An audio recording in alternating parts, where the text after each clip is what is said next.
We're live, ladies and gentlemen. It's the MLB Guardcast, now alongside the Network 216. I am Mike Vorhies.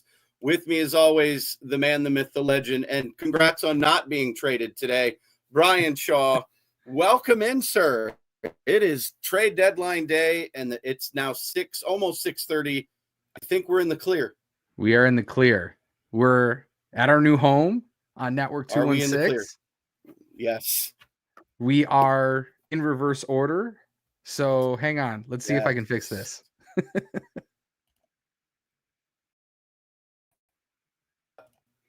Boom. You like that better. There you go. I just wanted to be on the left just once. And we did that. So we'll take that. It's all good. I love it. Fans, I was going to wear some black today in honor of a death for the Guardians, but decided not to. Went and rocked the Guards blue here. So the trade deadline is I think over. I know some minor stuff's going to trickle in. It always does. Fax machines run slow nowadays as the teams announce their trades. But the Guardians did, in fact, made not one, not two, but three moves today. One being minor, a second one not being as big, but probably we'll start with the biggest news of the day. Right-handed pitcher, Shane, don't call me Justin Bieber, is gone. Traded to the Toronto Blue Jays for their fifth prospect. And you're his name because it just escaped me. It's Cal something. I can't think Cal of his Steven. name. Cal, looks like Stefan, but it is Steven. Yes, so he'll be here. He is an A-ball pitcher, 9-1 with a 2.08 earned run average. So we could have a diamond in the rough, folks. We'll have to keep an eye out. He will report to Double-A Akron Rubber Ducks. Can't wait to see what he can do. Then the minor trade, reliever who's currently on the injured list, Paul Sewald, traded to the Detroit Tigers. I don't understand these interdivision trades. I don't want to play against Sewald because we're going to tattoo him anyway, but he's gone. He goes to Detroit, and we get the greatest return in the history of baseball, the player to be named later. So we don't know who that'll be. It's not cash considerations. It's not straight cash, homie. No, cash is like is second, I think, on the list. But player to be named later. And then we made a minor picking up reliever from the Tigers because they had to DFA some players to open up some roster spots. They let Carlos Hernandez, who is a reliever. The Guardians gobbled him up. So we'll kind of wait and see what that'll do. Brian, do you have some info on Mr. Hernandez? Yeah, nothing really jumps out as like, ooh, this is a good one. He has a 6.6 ERA on the season in 36 games for both the Tigers and Phillies. In the past, he had a decent year last year for the Royals. He had spent most of his career with the Royals, had a 3.3 ERA last year at 30 innings pitched. So, maybe the pitching factory can do something with him and find a little bit of a diamond in the rough with this guy. But yeah, a minor move amongst the moves. You had talked about interdivision trade with Paul Sewald. Honestly, the fact that they got more than I said a carton of floss for him. He's on the injured list. I'd have taken a bucket of balls. I mean, I would have taken that. He's on the injured list. He's not going to return until September. I can't believe they were able to move him like that. That's a steal. I think Detroit was in panic mode. Tarek Skubal is not going to get the job done for the Tigers. He can't pitch every day. So they need help. And their bullpen has kind of looked shaky. So Detroit had to make some moves. The big one, though, for the Guards fans, Stephen Kwan didn't go anywhere. I just want to throw that out there. It is now 6:32 Eastern time. Stephen Kwan is still a Cleveland Guardian. He will lead off and play left field on Friday night against the AAA Minnesota Twins affiliate because the Twins pretty much dissected their entire team. They are currently for sale. somebody said they were $440 million in debt, and I think they have cut that unbelievably. Just Carlos an absolute purge Correa's of their gone. team. Like, yeah, Everybody's they just waved the white flag and said, season over. We can't catch the Guardians. We can't catch the Royals. We can't catch the Tigers. We're done. We're throwing in the towel. So the Twins trade 9 players. 9. That's insane. The whole back end of their bullpen gone. Their starting first baseman gone. Starting shortstop gone. Just unbelievable. Yeah, some teams got better. The Padres go all in. All in. I've never seen a trade deadline with one team just pretty much saying it's all or nothing. And that's the Padres right now. They get Ryan O'Hearn. They get Ramon Laureano. They got I'm sure there's some pitchers in there too. Like I'm not going to run through every single trade. It's insane. But it was a lot of Brian, action, how do you feel in the last couple of hours? How do you feel about the trade? Let's talk a little Shane Bieber a little bit. How do you feel? I know I was crushed when you sent me the text. So I didn't want to believe it. I knew it was coming, but I didn't want to believe it. So how do you It's twofold. I'm sad that Shane's going to be not with the team. I'm sad that the team isn't good enough this year, that he is going to be able to play in the last part of the season and into the playoffs. That's what I am sad about in terms of that. Now, where they are, I get that he got traded. I'm also sad that apparently he doesn't want to sign an extension with Cleveland. He wants to test free agency and go out so who he's going to opt out of his contract and test free agency. So with those things, it made sense. You have to move him. You know, you're not going to compete. You brought him back for, I think it was 10 million this year. And you spent 10 million allowing him to rehab here and allowing him to rebuild himself. And you were going to hope to do with him what you did with Matt Boyd last year. Unfortunately, you didn't get to that point where he was going to be able to play here. So then you end up getting a really nice prospect for him in return. But essentially, you're paying $10 million for a prospect. That's essentially what you did. And like I mentioned earlier, the Sewald trade, I can't believe they got anything for him. What I am more surprised by than anything is that they didn't do more selling. Given what's happened with Class A and the gambling investigation, I'm surprised Jacob Junis is still on this team. I'm surprised Carlos Santana is still on this team. I'm surprised if you were able to move Paul Sewald on the injured list, nobody wanted to take a look at Lane Thomas for a player to be named later. I think you had said it before we went live, and I'll let you say what you said. We had a comment come in. Are you guys shocked that Santana didn't get traded? Yes, I'm stunned, especially since we traded Paul Sewald. I assumed that Carlos would be going. But you said, Brian, you feel what now? You think who said no to trading Carlos Santana? Oh, that could be a Jose thing. That could totally be a Jose thing. It's very possible that Jose said, do not trade Carlos Santana. I want him on this team. I want his help in his leadership.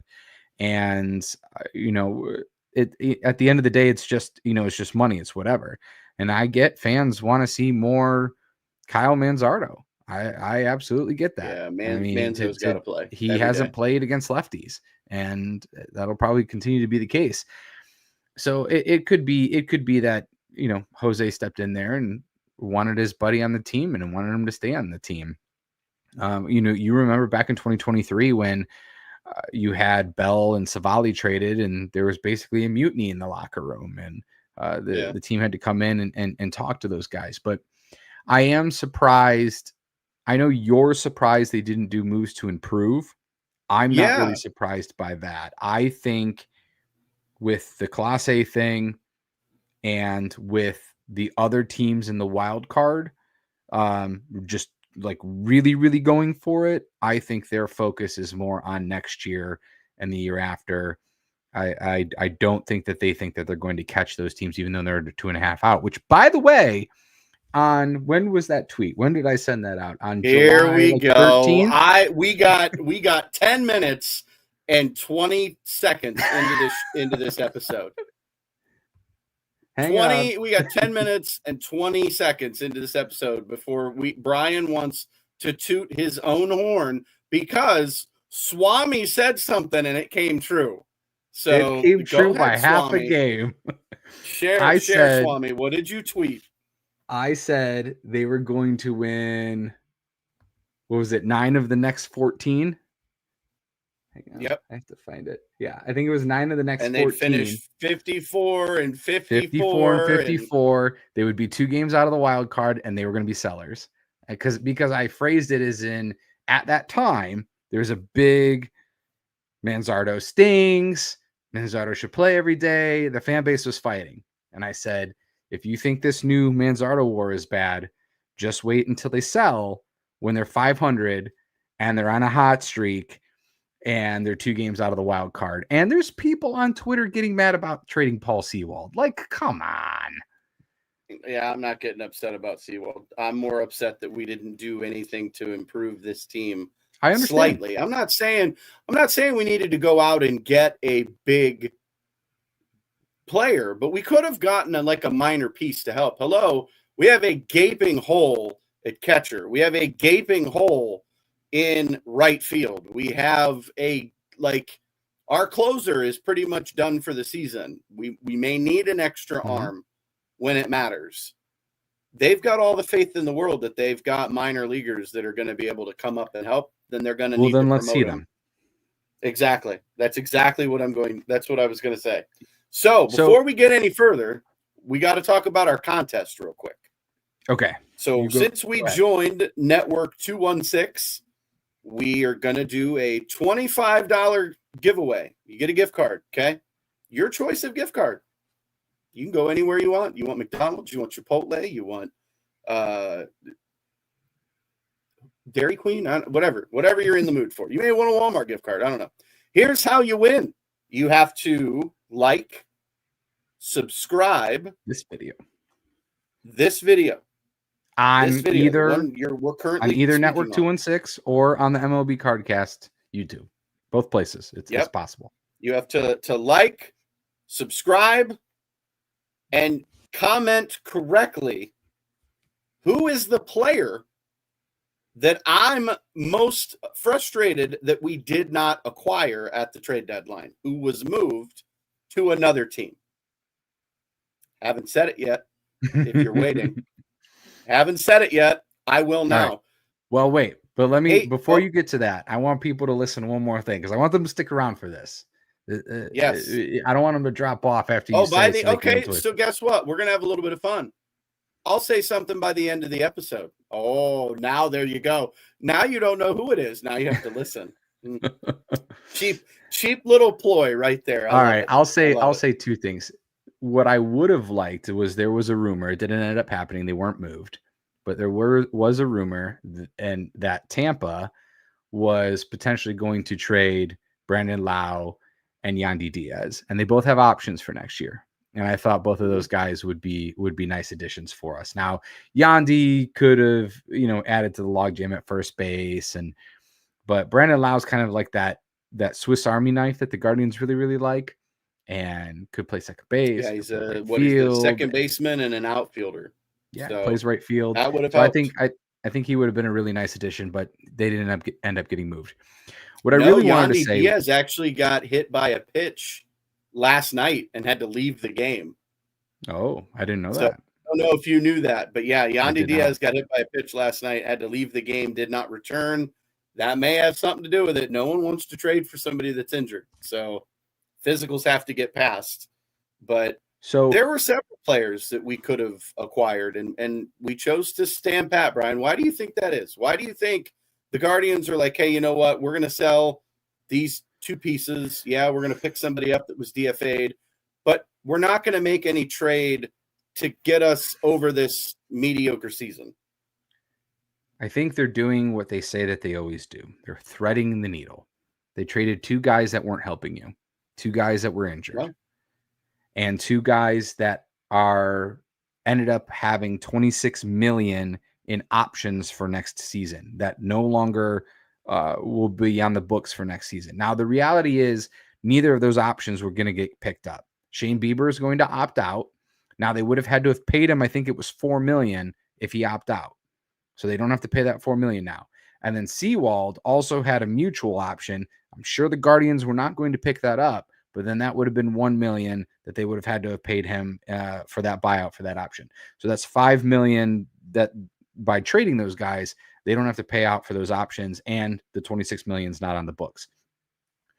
So I think they don't want to send a message to the guys that they don't believe in them. I think that the message is we believe in you for the rest of the season. And if you guys that we have can make a run, fantastic. But I also don't think that they want to mortgage anything for future right now, given the Class A situation, not being able to trade Class A specifically and get the haul that teams got for relievers. Oh, we could have had a killing if we traded him. I don't think that they felt this year was the buyer year for them. Now, there was a lot of trades. I mean, trades are still popping in on my phone. I know they're kind of late, At least the one thing, Ohtani's not on a plane, and Aaron Judge didn't change teams, so we're good there. Well, that's what I wanted to address, and it's specifically those things: the arson Judge to the Giants, Ohtani's on a plane to Toronto. Mark Feinsand had said yesterday, I believe it was, that the Guardians were actively trying to move Stephen Kwan, and then John Morosi had said today that the Guardians that Kwan was going to be very likely to be traded. Like those were his words. Trade was imminent or something like that. Yeah. And those end up being lies, just straight up lies. So what have you told me? What have you told me, Brian, since when we ever started doing this? What did you tell me come trade deadline day? Well, the Guardians don't release this information. Things. Yes. No. They don't leak stuff. The Andrés Jimenez trade, nobody had a clue that was happening. Picking up Lane Thomas. Josh Naylor trade, nobody knew that was coming. Well, people speculated. But they didn't leak it, is what I'm saying. But also, I don't think the Diamondbacks were ever mentioned as a suitor for Josh Naylor. So, yes, the Guardians don't let those things get out. But also, you have to think about who is benefiting from letting that out. Like what agent, what team, why, and all of those things. And for those who don't know me, I spent 14 years in broadcasting. I spent 14 years in news. And like this MLB thing, these reporters, they're being fed by agents. This information is being fed by agents, especially the MLB guys, the MLB.com guys. Like they want you to watch their show. They want you to watch the MLB trade show, and they want Dodgers fans to be watching and hoping that they're going to trade for Stephen Kwan. They want Padres fans in California to be hoping they're going to trade for Stephen Kwan. And because of, like I said, those guys being the ones that said, oh, well, it's arson Judge. I'm joking about the arson Judge thing, but it was wrong. Judge wasn't going to the Giants. Ohtani wasn't on a plane. And like those reporters have not been held accountable for any of that. So find the guys that have more credibility. Your Ken Rosenthal's, even Jeff Passan. We got to give Jeff Passan love. Sometimes a little annoying. Jeff Passan, or the beat reporters for the team, Zach Meisel. Listen to what those guys are saying. If they're saying they're hearing from the team or with sources that they have from the team that they're likely not going to trade Kwan, believe that more. But we had 2 full days of fans having fits of sports talk, just ranting and raving about how stupid it would be to trade Stephen Kwan. And if they trade Stephen Kwan, they're never going to be fans again, and they're never going to go to the game again. And the Dolans are cheap, and da-da-da-da. And you had these Twitter accounts with blue checks that get paid to have interaction, posting memes and, talking about how same thing. They'll never go to a game again, and just ranting and raving for 2 days for nothing. It didn't happen. I was All one of that those. energy spent. I believed what I read, and I remember texting you, and I'm like, listen, if they trade Stephen Kwan, do you realize that stadium's going to be empty? No one's going to go to Progressive Field. And I'm sure that was a factor. They won't. But also, hang on, was Cade Smith traded? No. So it was a rumor. Was Rumor. Daniel Schneemann traded? Nope. Rumor. Oh, so that was a rumor too.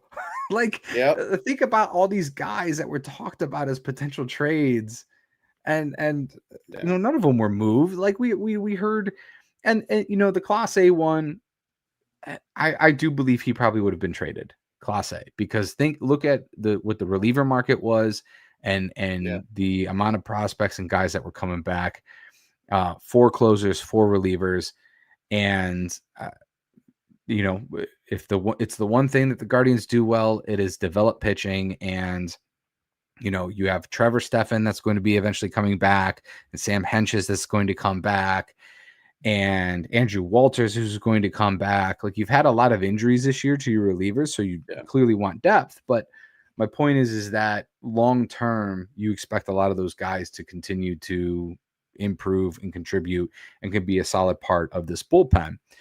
So I do believe that Class A would have been traded, and it's really unfortunate that we are in the situation, partially, I think, with the moves and the trade, because of this investigation. So I think now is a good time to talk about that as well, about this whole gambling investigation and Ortiz in Class A.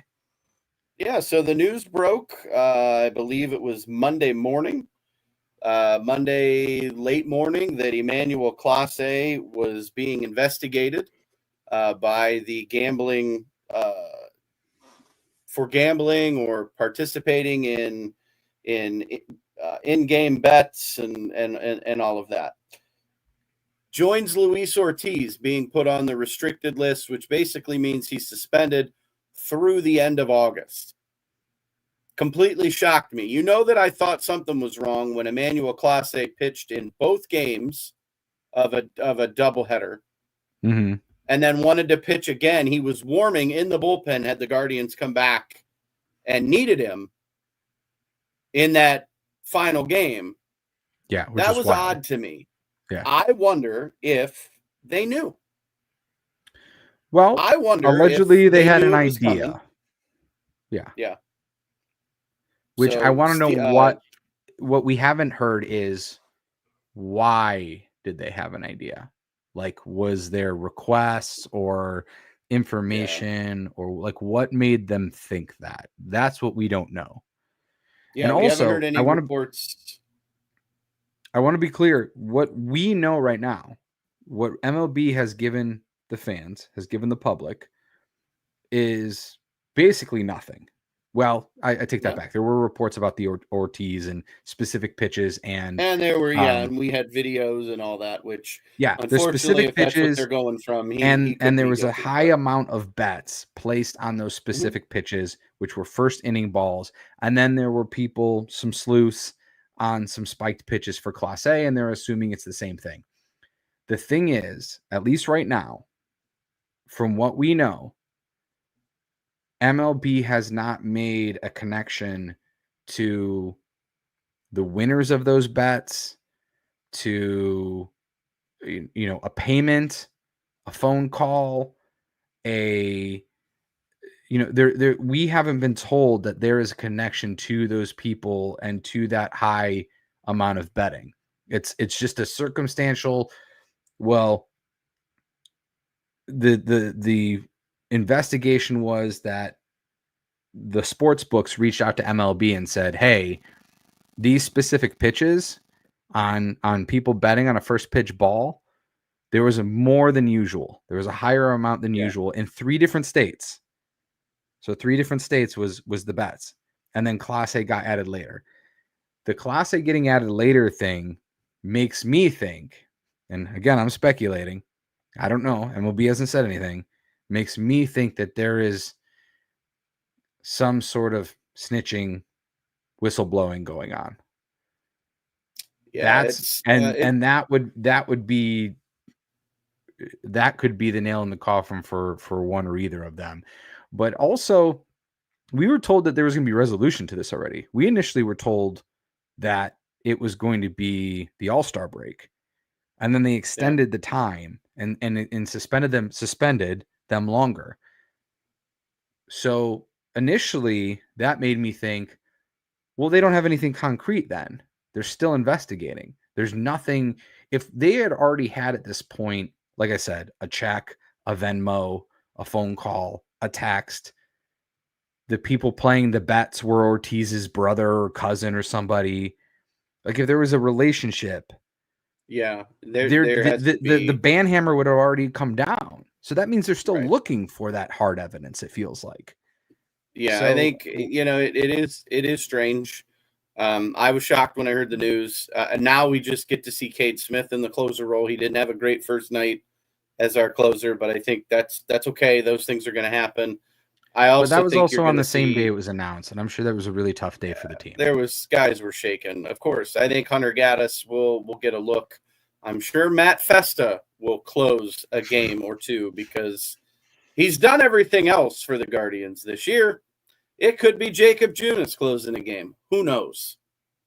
It is what it is. It's going to be a closer by committee, I think, until somebody steps forward and is able to carry that torch, so to speak, till the end of the season.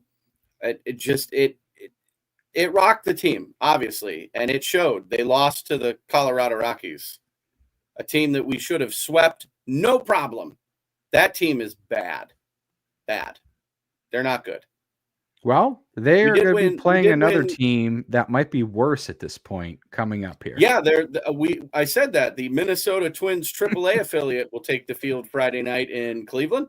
Not sure what is going to happen tomorrow. I expect a slew of roster moves by multiple teams, adding the players that they acquired in trades and moving guys to the major league roster and sending guys out. It's going to be so much fun to get the transaction log at the end of the day, because I'm sure it's going to be miles long with just all the moves that they're making.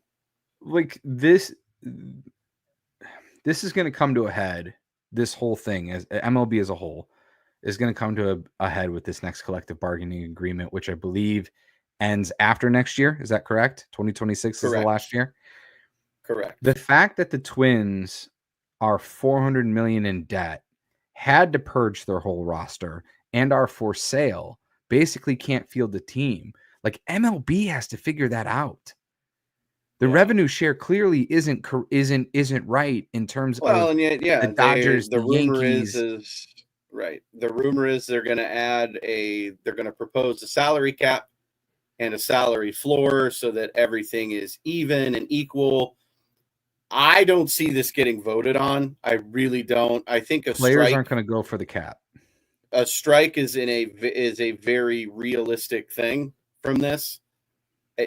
I get it. Listen, I've been a Cleveland Indians Guardians fan my entire life. I get it. In the 90s, we had a huge payroll. Lofton, Vizquel, Baerga, Tomey, but Bell, they made Manny. money moves as well. Lofton asked for a contract extension, and they traded him. They wouldn't pay Albert Bell. He moved in free agency. They traded Carlos Baerga. We couldn't sign Tomey, and he went. So, I mean, I get it. I do. But what I'm saying is we had our window of opportunity. We went to 2 World Series. We should have won 2 World Series, but we didn't. Now you fast forward to we have been competitive every year, it seems. We've got a few down years thrown in there, but for the most part, we've been really competitive. Now we're 54-54. We're 2.5 games back of a wild card spot. Yeah. I don't know if we can catch Detroit for the division. We could. Tigers could have another swoon. They did pick up Charlie Morton and some other folks. The Mariners bought big. Mm-hmm. And they're one of the teams you're chasing. The Mariners bought big. Yep. They got Josh Naylor. They got Suarez. They bought big, and they're making a push, being on the back end of of the wild card, and then I believe the Red Sox did some buying as well. So that was Yankees the other part of did it. too. Is I mean, yeah, they probably saw what those teams were doing and how much it was going to cost to make those kinds of moves, to make that push.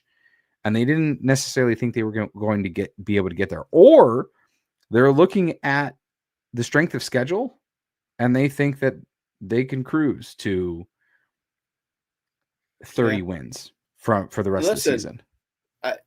This is baseball. This has been probably one of the busiest trade deadlines that I can remember. We had trades popping off early, and then there was a bunch yesterday, and I was telling a friend of mine, I'm like, wow, there's been so many trades. I don't think there's going to be much to do tomorrow. And then today comes, and it's been Bieber's gone, Sewald's gone, this trade, and it's just ongoing. And then as we got closer to 6 o'clock and we keep refreshing X to see if Stephen Kwan is still a Guardian or if he's traded, and if I have to go to Cleveland to burn the city down, he didn't end up getting traded. But yeah, and that's a relief. A flurry of moves. But also, there were some reports that Zach Meisel had said that Stephen Kwan brought his agent into town today to in the event he did get traded. Did they talk extension? I guess maybe. There were some rumblings here and there that in the off season that an extension was close this past off season. You just freed up quite a bit of money for next year in $26 million by Bieber not being under contract and Sewald not being under contract. You are going to have Lane Thomas makes $7.7 million this year, not going to be back next year. You have Ben Lively, who would be in his second year of arbitration. I don't know what they do there with him rehabbing from Tommy John. You have Tristan McKenzie, who made $2 million this year, is under arbitration for next season. I don't know what they do there. What's John Means making next year? John Means gets 7.5, so that's an uptick of $6 million. He would be a guy, folks. I'm going to say it now. He could be a guy to watch at the trade deadline next year. Just saying. Well, hopefully he's in our starting rotation and doing phenomenal. Yeah, and you don't want to trade him, right? There's a couple more guys. Will Brennan going to be under arbitration. He needs Tommy John. So what are you going to do there? David Fry going to be under arbitration. Nolan Jones, are they going to keep him around? He's going to be under arbitration. My point is that there are several players that there's only a few guaranteed contracts, and then there's several players that are going to be under arbitration, but like half of them might not get tendered. And they might go, or if they do get tendered, it's going to be for minimum, like Tristan McKenzie and Ben Lively and Will Brennan, because it's a bunch of injured guys. Everybody else is pre-arbitration and are going to make about $800,000 for next year. So right now it's looking like that the salaries for next year is pretty minimal. Also keep in mind, Class A is due to make $6.5 million. If he's suspended, that's off the books too. Yeah. What about Ortiz? What is he supposed to make next year? Ortiz is still pre-arb. No, so we're good there. It's all good. So if they announce a Stephen Kwan extension tonight or tomorrow, then that's going to be, that's almost as if we won a trade. Having Stephen Kwan here and not worrying about him leaving, that's phenomenal. I'll take it. That's great. Yeah, we need to worry about this lineup, and Stephen Vogt needs to figure out. I'm so sick of, the lefty's on the mound. Here's the lineup we're going with. A righty's on the mound. Let me move these guys around, and we got stick with who's hitting, please, for the love of God. I mean, stick Manzo in the lineup and let him play every single day. He needs to let him play. You find me somebody and you put him in right field and you don't move him. You put him out in right and you let him play. If it's Schneemann, great. If it's Lane Thomas when he's healthy, great. If it's CJ Kafis, who's currently tearing the cover off the ball in Columbus, knocking at the door, waiting for his opportunity, then you bring him up. You send Jonathan Rodriguez, because Lord knows why that man is still on the roster. It's valid. Why is Jonathan Rodriguez here? Let's I see don't Petey know. Halpin. Give me Kafis. Let me have somebody, please. And if we're not going to win, great. That's fine. I'll get over it if we don't make the postseason. But for the love of God, can we please put a lineup together that will score runs, and then the next night it's not a different lineup? Please. I just want some continuity. That's all I want. Yeah. And I think we have to be honest with ourselves too, or about that. Injuries and the suspensions clearly derailed the expectation of what the season was going to be. We did win 9 of 14 like somebody predicted. We did lose 10 in a row and then all of a sudden figured out how to win again. And figured out how to hit. Pretty decent schedule. We had the Rockies. Now we have the AAA affiliate of the Twins coming up. Hey, Mike, I have a theory. I'd have to look to see when it happened and if the correlation matches. We lost one of our hitting coaches recently, and we called one up from AAA. We did. He's an assistant, Junior Betances. He has been a career minor league hitting instructor, but he was called up to the show because somebody took a collegiate coaching job, I believe, and could have something to do with it, or we've just maybe we've played some really bad pitching. I don't know. I don't know. Could be. But, could be a multitude of things. But I think the DeLauder injury, the Brito injury, Andrew Walters injury, Sabrowski injury at the beginning of the season, like those were guys that you were at some point going to count on to be. Brito should have been our starting second baseman. Yeah. I'm glad we found our starting center fielder in Angel Martinez. I'm happy with him. He can stay. But whatever issue we're throwing out in right field with Jones, Schneemann, John Kenzie Noel, Jonathan Rodriguez, can we figure it out, please? We haven't figured it out since like 2014 with Chu. I know. There's been a different starting right fielder at the beginning of the season. You could have had one at the trade deadline.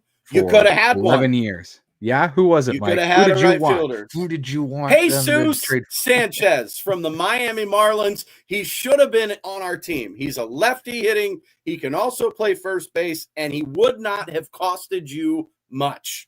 You could have had him in right field. You could have. Just saying, you could have. And if he ends up being good or decent and DeLauder's healthy, you just trade him. Exactly. Then you get something in return. I am kind of at the point where I don't know if I'm going to rely on Chase DeLauder to ever be on this team. He's got the Grady Sizemore syndrome. Unfortunately, I hate to say it. I think he could be really, really good. I do. I've seen him. I've watched him play at Lake County. I watched him play at AA Akron. He's talented. He is a very talented kid. He just can't stay healthy. You can't play if you're hurt. You can't. And that's what we're finding out is that he's hurt all the time. It's a back, it's a thumb. It's kind of like a Espino, it's a hamstring, it's a shoulder. Right. We hear about Espino. Have all the talent, potentials through the roof, but can't stay healthy. Just can't. Well, one more thing. I know we're getting ready to go, okay. but we have one more thing. The GOAT, the icon, the man, one half of the greatest radio broadcast tag team in the world was inducted into the Hall of Fame on Sunday. If we don't give a shout out to the GOAT, Tom Hamilton, I will never forgive myself. That's right. Tom Hamilton won the Frick Award for the best announcer, well overdue, long overdue. He is now in the Hall of Fame. I know Jim Rosenhaus, a.k.a. Rosie. He's a return guest on our show quite a bit. We tried to get him for tonight. He's a little busy. I get it. Trade deadline day. It's also an off day. Man's got a life too. He's got can't family, hold him accountable for. He's got family, and we're going to try to work something out. We might have a short pod with him if we can get him. over the next couple of days, kind of talk about this Bieber situation and yeah. And for our new viewers, Rosie usually comes on in spring training, helps give us a little bit of a preview. Last year, he gave us a playoff preview as well, so we had him on twice. Mm-hmm. So he always gives great insight. Us we got to go to the World Series with him if we made it, but we didn't go, so we didn't get to go with him. But it's okay. It's okay.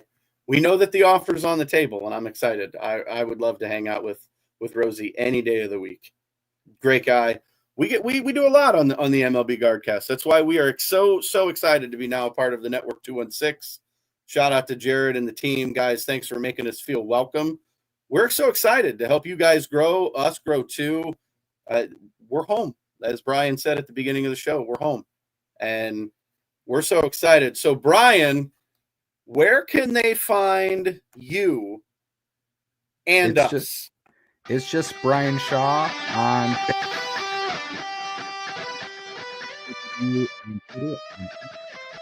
We are MLB Guardcast on YouTube. This is going to be up on Spotify and on Apple coming up. And then we are also on the Network 216 channels now. Mike, how about yourself? You can find me at Facebook, on X, and now Instagram at Mike Vorhies. Spelling's right there. We're so excited. Again, guys, thanks for watching. It's baseball season. Guards start again on Friday night. We got a AAA team that we're playing, guys, so it should be a good weekend. Weather's supposed to be perfect. Let's go. Cannot wait. It's going to be so much fun. We'll see you soon. Don't worry. We're not going anywhere. We'll talk to you again in about 2 weeks.